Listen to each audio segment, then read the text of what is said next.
Abhilashi University. Admission start for 2020 and 21. BAMS, D Pharmacy Ayurveda, BSc Honors Agriculture, Diploma in Agriculture, MSc Agriculture, D Pharmacy, B Pharmacy, M Pharmacy, BTech Computer Science and Engineering, PGDCA, MBA, MTech Civil Engineering, Mechanical Engineering, Computer Science and Engineering, 2-year Veterinary Pharmacist Training Course. Also contact for 4-year BA BEd, BSc BEd, Diploma in Arts and Craft, MA Economics, MA Education, MSc Geology Mathematics, PhD in Geology, Management, Education, Pharmacy, Mechanical and Computer Engineering, BSc Medical Lab Technology, BPT. Contact for admission. Abhilashi University, Chalchawk, District Mandi, Himachal Pradesh.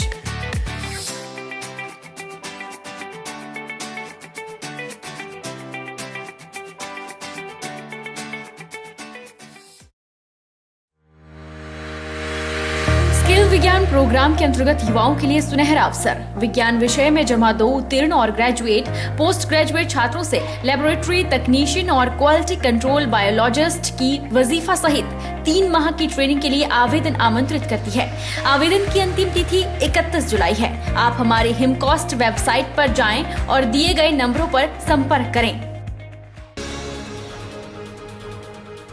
Paonta Sahib के यमुना पथ को चकाचक बनाने के लिए पांवटा नगर परिषद ने कमर कस ली है। दरअसल यमुना पथ पर रोजाना सुबह शाम शहर के लोग घूमने के लिए पहुंचते हैं। ऐसे में यमुना पथ पर स्वच्छता न होने की वजह से लोगों को परेशानियां झेलनी पड़ती थी। नगर परिषद द्वारा सफाई कर्मचारी पांवटा ऐतिहासिक गुरुद्वारा से लेकर पांवटा यमुना बैरियर तक पूरा यमुना पथ को साफ कर रहे हैं। यही नहीं, यमुना पथ की दीवारों पर कई तरह की पेंटिंग भी बनाई जा रही है।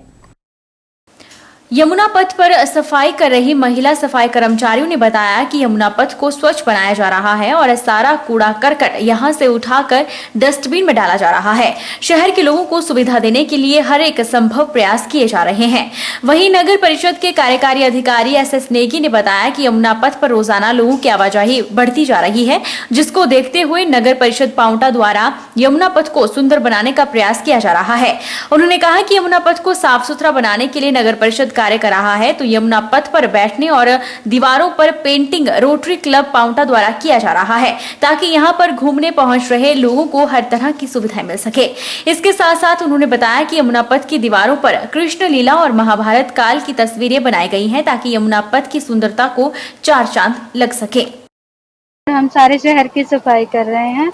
आज हम यहाँ पे पथ रोड पे जमुना पथ पे सफाई कर रहे हैं और कूड़ा भी हम हाथों से ही उठा रहे हैं और हमारे पास कुछ बेलचा बोलचा तो है नहीं। यमुना पाथ जो है एक बहुत अच्छा एक ट्रैकिंग पाथ है, जिसमें किसी भी प्रकार के व्हीकल्स का, गाड़ियों का प्रतिबंध है और इसमें बच्चों से लेकर बुजुर्ग तक सारे लोग जो है सुबह शाम इसमें सैर करने आते हैं और इसकी सफाई निरंतर बना रहे, इसलिए हमारे कर्मचारी जो है बीच बीच में इसकी सफाई पर पूरा अपना जो है कार्रवाई करते रहते हैं, काम करते रहते हैं, सफाई व्यवस्था दुरुस्त बनाए रखते हैं। जबकि ये पाथ जो है रोटरी क्लब ने अडॉप्ट किया है, उसकी ग्रीनरी का काम जो है हरियाली बनाने का, स्ट्रीट लाइटिंग का वहाँ का, वो इन्होंने ही लिया है, जो क्लब है रोटरी क्लब। इंसान कड़ी मेहनत और लगन से असंभव कार्यों को संभव बनाकर अपनी मंजिल हासिल कर लेता है। ऐसा ही कारनामा कर दिखाया है जिला मंडी के उपमंडल पद्धर की डलाहा पंचायत के एक छोटे से गांव चमाहा निवासी रमेश चंद ने, जो एक गरीब किसान परिवार से संबंध रखता है। खेतीबाड़ी करके अपना और परिवार का पालन पोषण करके गुजारा करने वाले रमेश ने हिमाचल प्रदेश सरकार के कृषि विज्ञान केंद्र सुंदरनगर में सितंबर 2019 में मधुमक्खी पालन का 7 दिन का प्रशिक्षण प्राप्त किया। इसके बाद रमेश चंद ने बागवानी विभाग पद्धर में मुख्यमंत्री मधु विकास योजना में लाभ लेने के लिए आवेदन किया।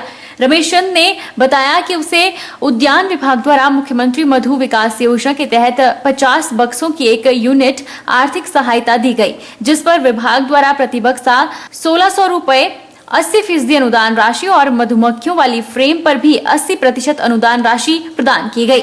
उन्होंने कहा कि मधुमक्खी का शहद 1 वर्ष में 2 बार लिया जा सकता है, जिसमें एक बार में ही लगभग 2 क्विंटल शहद निकल आता है। उन्होंने बेरोजगार युवाओं से भी आग्रह किया कि वे भी सरकार की योजनाओं का लाभ उठाकर और स्वरोजगार को अपनाकर अपनी आर्थिकी को सुदृढ़ कर सकते हैं। जो मुख्यमंत्री मधु विकास योजना है, ये उद्यान विभाग हिमाचल के द्वारा किसान बागवान भाइयों को ज़्यादा से ज़्यादा प्रोत्साहित करने के लिए, ताकि वो ज़्यादा से ज़्यादा मधुमक्खी पालन कर सके, उसके लिए चलाई गई है। ये एक बहुत ही अच्छी योजना है, क्योंकि जैसे हम सबको पता है कि जो मधुमक्खियाँ होती हैं वो काफ़ी एनवायरमेंटल फ्रेंडली कीट है, और इस मधुमक्खी पालन करके किसान भाई एनवायरनमेंट का तो भला करते ही करते हैं, साथ में अच्छी इनकम भी ले सकते हैं। और सबसे बड़ी बात, यह योजना उन भाइयों के लिए काफ़ी लाभदायी है जिनके पास अपनी ज़मीन कम है और ज़्यादा पौधे नहीं लगा सकते। वो मधुमक्खी पालन करके भी काफ़ी अच्छी इनकम जनरेट कर सकते हैं। अंतर्राष्ट्रीय मिंजर मेला 2020 का रविवार को शुभारंभ कोरोना महामारी के चलते भगवान लक्ष्मी नाथ और भगवान रघुवीर को मिंजर अर्पित करने की रस्म तक सीमित रहा। भगवान रघुवीर को मिंजर अर्पित करने की रस्म मिर्जा परिवार के वरिष्ठ सदस्य एजाज मिर्जा ने अदा की। इससे पहले नगर परिषद कार्यालय चंबा से सोशल डिस्टेंसिंग का पालन करते हुए चुनिंदा लोगों की मौजूदगी में एक भव्य शोभा यात्रा निकाली गई। अंतर्राष्ट्रीय मिंजर मेला 2020 का रविवार को शुभारंभ कोरोना महामारी के चलते भगवान लक्ष्मीनाथ और भगवान रघुनाथ को मिंजर अर्पित करने की रस्म तक सीमित रहा। मंदिर परिसर में पारंपरिक कुजड़ी मल्हार का गायन भी लोक गायकों द्वारा किया गया। इसके बाद पिंक पैलेस पहुंचकर भगवान रघुवीर और हरिराय मंदिर में पूजा अर्चना कर मिंजर अर्पित की गई। विधानसभा उपाध्यक्ष ने ऐतिहासिक चौगान में मिंजर ध्वज फहराया और विधानसभा उपाध्यक्ष ने प्रदेश और जिला वासियों को मिंजर मेले की शुभकामनाएं भी दी।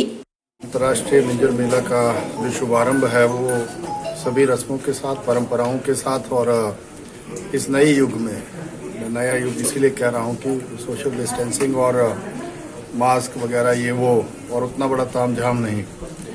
इस शताब्दी में या इस दशक में, मेरी तो 37 साल की उम्र में पहली बार इस तरह से मैं देख रहा हूँ कि इस तरह का कार्यक्रम हुआ। हमारा ये बहुत बड़ा सांस्कृतिक जो है वो मेला है, पूरे विश्व में इसकी एक अपनी पहचान है। माननीय मुख्यमंत्री या गवर्नर साहब इसका जो है वो उद्घाटन करते आ रहे हैं। बहुत बड़ा मुख्य अतिथि कोई होता था तो वही इस इतने बड़े उत्सव की वो शुरुआत करता था। मिंजर का अपना महत्व है, उसके साथ साथ जो है वो आज शहीदी दिवस भी हम लोग मना रहे हैं। बता दें कि इस बार कोरोना महामारी के प्रकोप के चलते मिंजर मेले के शुभारंभ और समापन मौके की रस्में ही अदा की जाएंगी। मेले के दौरान सांस्कृतिक, व्यापारिक और खेलकूद गतिविधियों का आयोजन नहीं हो रहा है। इसके चलते मेले से रौनक पूरी तरह से गायब है। बहरहाल बुलेटिन में इतना ही। आप देखते रहिए HP 24/7।